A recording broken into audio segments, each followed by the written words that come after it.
Isso nós chamamos de quebrantamento. Irmãos, ninguém que passe por essa experiência de quebrantamento converte-se. Se a pessoa não cair em si, se a pessoa não chegar ao fundo do poço, ela não se converte. É por isso que às vezes é mais fácil pregar para uma pessoa que não conhece a Deus do que aquela pessoa que conhece a Deus. A pessoa que conhece a Deus, ela se acomoda, ela se acostuma, ela se habitua, enquanto que a pessoa que não conhece a Deus, ela é impactada, leva um choque quando se encontra com Deus. Foi o que aconteceu com o rei Nabucodonosor. Nós vimos então que a árvore representa Nabucodonosor. Cortar a árvore representava o julgamento de Deus sobre Nabucodonosor. O ferro, sua autoridade, e o bronze, sua proteção. Na verdade, o bronze era símbolo de expiação. Esse tronco representa que o reino de Nabucodonosor continuará. Então, ao que foi falado, que deixasse o tronco com as raízes da árvore, o teu reino voltará para ti, depois que tiveres conhecido que o céu reina, que Deus reina. Esse tronco representa que o rei Nabucodonosor continuaria, ele passaria por esse intervalo de tempo, mas ele voltaria a assumir o trono. O próprio Deus faz um apelo a Nabucodonosor. Portanto, ó rei, aceita o meu conselho e põe fim a teus pecados, pratica a justiça e as tuas iniquidades, usando de misericórdia com os pobres, pois talvez se prolongue a tua tranquilidade. Daniel sabia que as profecias, existem dois tipos de profecias. Existem as profecias incondicionais, existem as profecias condicionais.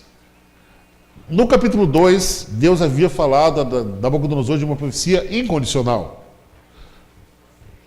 A cabeça de ouro, que era a Babilônia, ia perder o lugar para a Medo-Pérsia, que eram os braços de prata, que por sua vez ia dar lugar à Grécia, que por sua vez ia ser substituído por Roma, que finalmente seria dividido em vários reinos, até a chegada do reino de Deus. Essa profecia é incondicional, ela vai acontecer e aconteceu independente da intervenção humana, da escolha humana, da participação humana. Deus vai cumprir, Jesus vai vir, independente de você estar preparado ou não, independente de você estar pronto ou não, Jesus vai vir, no tempo de Deus. São profecias incondicionais. Mas esta aqui era uma profecia condicional. Deus fez advertência, Deus deu ameaça, mas se o rei tivesse se arrependido, se o rei tivesse escolhido abandonar aquela vida de orgulho, não se cumpriria na sua vida. Como aconteceu com Nínive. Jonas não queria pregar para Nínive porque ele sabia que aquela profecia de destruição da cidade era condicional. Se o povo se arrependesse, ela não ia se cumprir. E ele ia fazer fama de falso profeta. Aqueles que ameaçam, esbravejam, mas que não acontece nada. E ele não queria passar por isso. Além disso, ele queria que o povo de Nínive mais se explodisse mesmo, do que ser salvo. E aqui nós estamos lidando com uma profecia condicional. Daniel disse para ele, olha, se você se arrepender e mudar a sua atitude, pode ser que Deus mude o decreto que fez sobre você. Quando nos afastamos dele, sentimos o seu toque gentil. O amor de Deus por você é tão intenso, tão imenso, que o Senhor deseja ensinar-lhe paciente eternamente os caminhos de uma vida aventurosa. Mas, irmãos, existe só uma forma que Deus usa para mudar a nossa vida. E essa forma se chama sofrimento. A única forma, a forma mais usada por Deus para mudar a nossa atitude é o sofrimento. Algumas pessoas são como o barro, o sol bate e ele endurece o coração. E outras pessoas são como a manteiga, o sol bate e ela derrete. Depende da nossa atitude. Se as coisas não mudarem na sua vida no tempo de paz, vão mudar em tempo de sofrimento. E Deus espera que você mude em tempo de paz. Aceite a Jesus em tempo de paz. Que você não precise passar pelo sofrimento para você ter um encontro com Deus. Para você mudar de atitude, mudar de se arrepender. Deus já tinha um plano para a sua vida quando você estava no ventre. Em Jeremias, no capítulo 1, o profeta fala o seguinte. Jeremias, capítulo 1, versículo 5, diz assim: Antes que te formasse no ventre materno, eu te conheci. E antes que saísse da madre, te consagrei e te constituí profeta às nações. Então, Jeremias já tinha um chamado de Deus lá no ventre. Deus também tem um plano de Deus na sua vida no ventre da sua mãe. Basta, mas existe uma coisa chamada liberdade de escolha. Você pode querer seguir esse plano ou não. Você pode fazer de conta que existe esse plano ou não existe. Você pode viver uma vida independente de Deus, não querendo ouvir os planos de Deus para a sua vida. Você pode querer viver a sua vida do seu modo, longe dos propósitos de Deus. Ele te dá essa liberdade de escolha, mas que Deus tem um plano para a sua vida, com certeza Ele tem. Ele te deu a liberdade para você escolher seguir esse plano ou não. Quando começamos a nos desviar da trilha, Deus toca em nosso ombro, Ele chama a nossa atenção. Deus olhou para Nabucodonosor e disse: não quero que você perca o seu trono.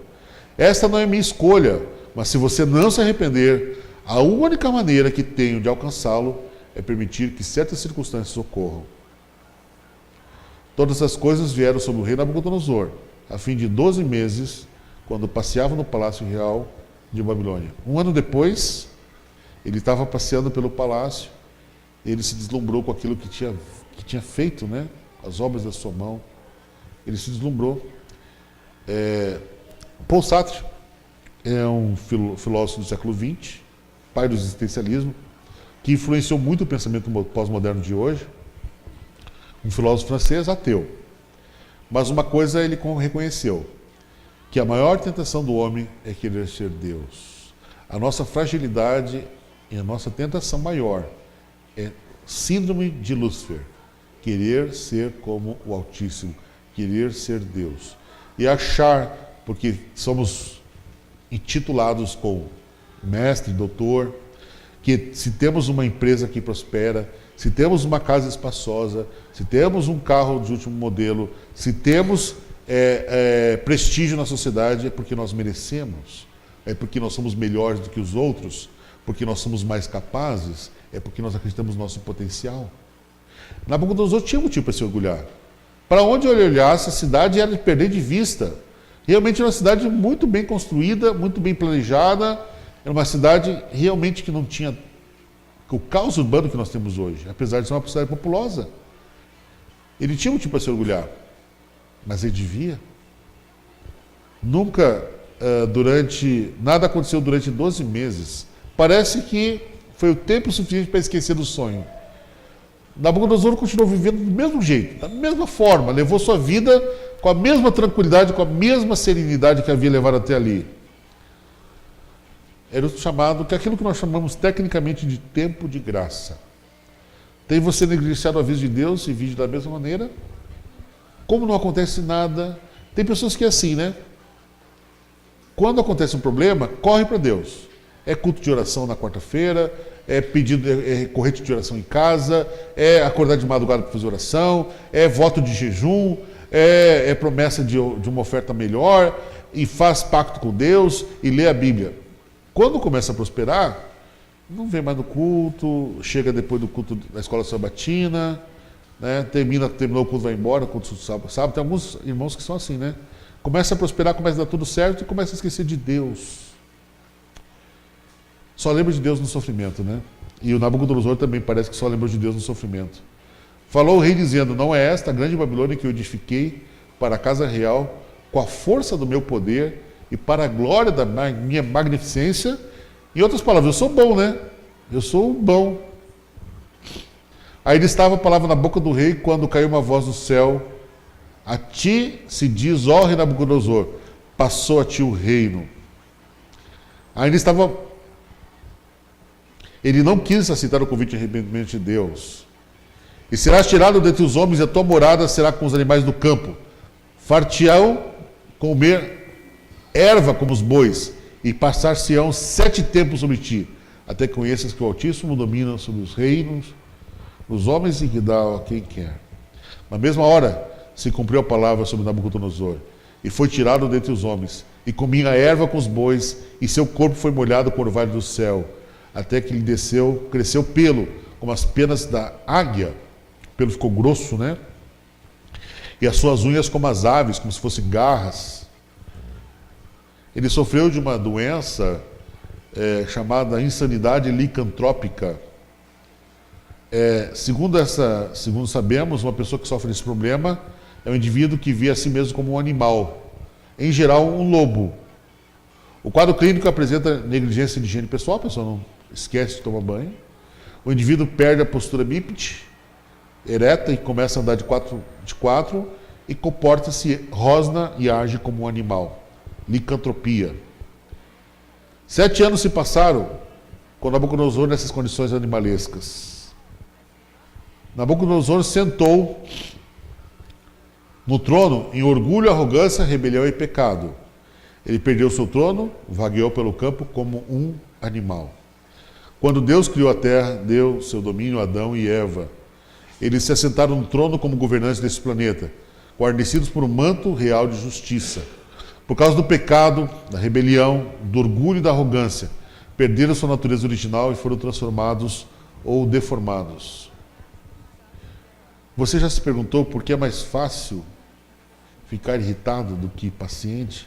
Por que é mais fácil ser egoísta do que generoso? Por que é mais fácil fazer o mal do que fazer o bem?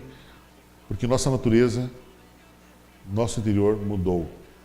Existe algo basicamente errado conosco. A esse erro a Bíblia chama de pecado. A Escritura diz que existe esperança para aqueles que desafiam a natureza, que se corromperam. Mas no fim daqueles dias, eu, Nabucodonosor, levantei meus olhos ao céu e tornei a vir o arrependimento e eu bendisse o Altíssimo. Louvei, glorifiquei ao que vive para sempre, cujo domínio é um domínio sempiterno e cujo reino é de geração em geração. Veja como o discurso dele mudou. Lá, antes dele sofrer de licantropia, ele começou a exaltar a si mesmo. Quando ele voltou à sanidade, ele exaltou a Deus. Deus transformou o coração de Nabucodonosor. E essa promessa nós também temos, que se alguém está em Cristo, é nova criatura. As coisas antigas já passaram, eis que se fizeram novas. Se você bebia, você não bebe mais. Se você traía, você não trai mais. Se você mentia, você não mente mais. Se você enganava o governo, imposto de renda, coisa assim, você não faz mais isso. Se você era violento, você é uma pessoa da paz. Deus transformou seu coração, Deus transformou sua vida. Nabucodonosor foi miraculosamente transformado enquanto levantava os olhos ao céu. É interessante que os animais, eles têm essa característica, os animais de 4 patas, eles têm a característica de nunca olhar para o céu. É difícil você ver um animal de 4 patas que olhe para cima. Ele sempre olha para baixo. Por isso que o rei sofreu daquela doença. Ele tinha que passar 7 anos olhando para baixo, quebrando o seu coração. E quando ele se curou, aí ele olhou para o céu, olhou para cima. A história da salvação fala exatamente sobre isso. A raça humana foi criada perfeita por Deus. Através do pecado, nossa natureza foi transformada ou degenerada. Tudo que nós vemos no mundo é fruto do pecado. Ontem mesmo eu estava conversando com um rapaz que é estudante de filosofia e ele estava comentando que existe uma tensão em nós que incomoda os filósofos, né? O senso de perfeição e o senso de beleza, o senso estético. Todos nós sabemos o que é certo, todos nós temos um ideal daquilo que é certo, todos nós imaginamos aquilo que é perfeito, nós sonhamos com aquilo que é perfeito, almejamos o que é perfeito, mas nós não somos perfeitos. Nós vivemos num mundo imperfeito e nós temos ânsia pela perfeição. E eu disse para ele, sabe por quê? Por causa do pecado. E a perfeição é Deus. E o pecado nos fez imperfeitos. E a nossa ânsia é voltar para Deus. E até citei Santo Agostinho, né, o Padre Agostinho, que na sua biografia Confissões, na primeira página ele diz: nós somos feitos para ti. E só encontramos paz e sossego quando voltamos para ti. O profeta Davi falou a mesma coisa no Salmo 42, quando ele diz que a corça, assim como a corça anseia pelas águas, correndo as águas, assim a minha alma anseia por ti. Então nós temos uma sede de Deus, um desejo de Deus no nosso coração. Diz o Eclesiastes que Deus plantou no nosso coração a eternidade. Nós somos imperfeitos. Nós não podemos mudar a nossa natureza pecaminosa. Nós estamos sujeitos a ela. Nós herdamos e não podemos mudar isso. Diz o profeta Jeremias que pode o leopardo tirar suas manchas e o etíope mudar a cor da sua pele.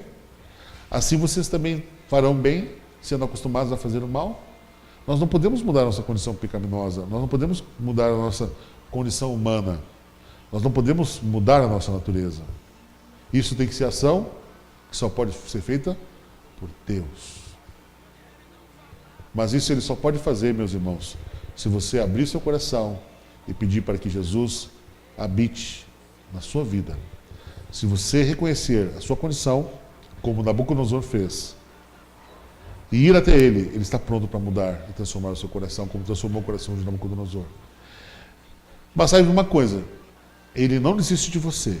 E se não for em tempos de paz, vão ser em tempos de sofrimento. Escolhe você agora em que momento você vai voltar para ele. Que o Senhor te abençoe a fazer a escolha certa no momento certo. Amém? Nós agradecemos por mais essa bela mensagem, essa noite. Que realmente todos nós que escutamos essa mensagem possamos sair transformados, deixar que Deus transforme as nossas vidas. E vamos ter mais um louvor essa noite. Vamos convidar nossa irmã, ela vai louvar a Deus nessa noite.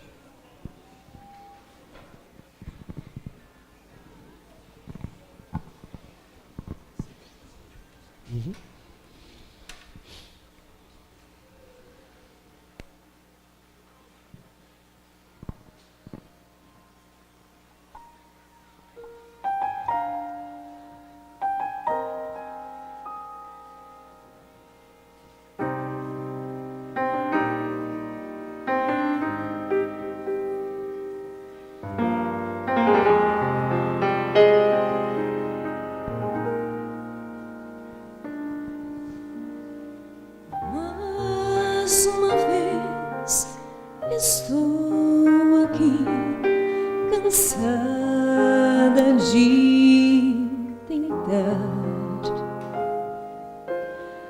Lutas vêm no meu viver e sinto-me tão só.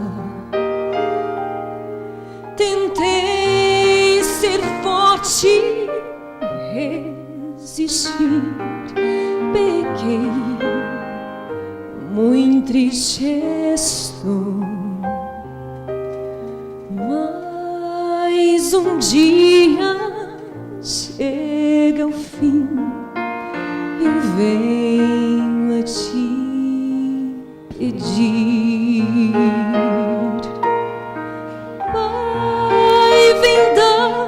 Teu perdão, ao teu lado está meu pecado. Eis o meu pecado, limpa o mal que existe em mim. Segura-me para repousar um pouco no teu colo, descansar. E assim dormir em paz.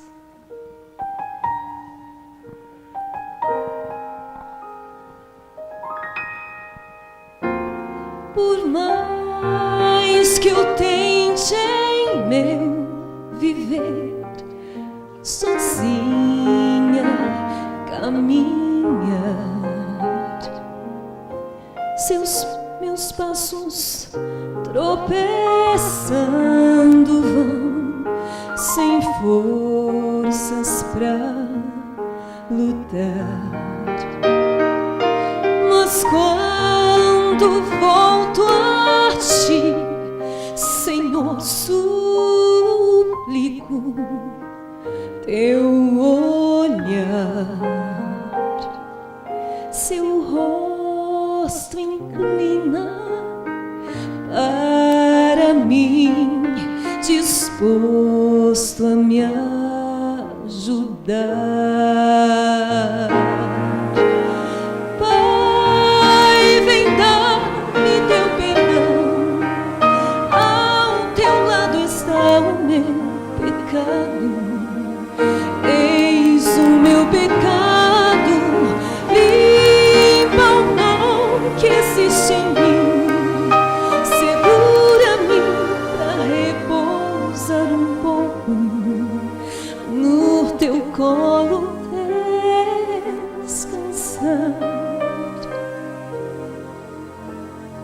e assim dormir. Ai, vem dar-me teu perdão, ao teu lado está o meu pecado. Perdoa-me, querido Deus, para que eu possa descansar e assim dormir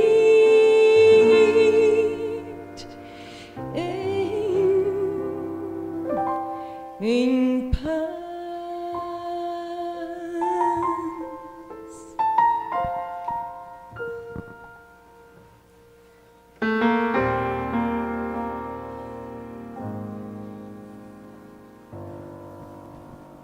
Amém. Obrigado, Elaine. Vamos agora, reverentemente, nos ajoelharmos para a última oração.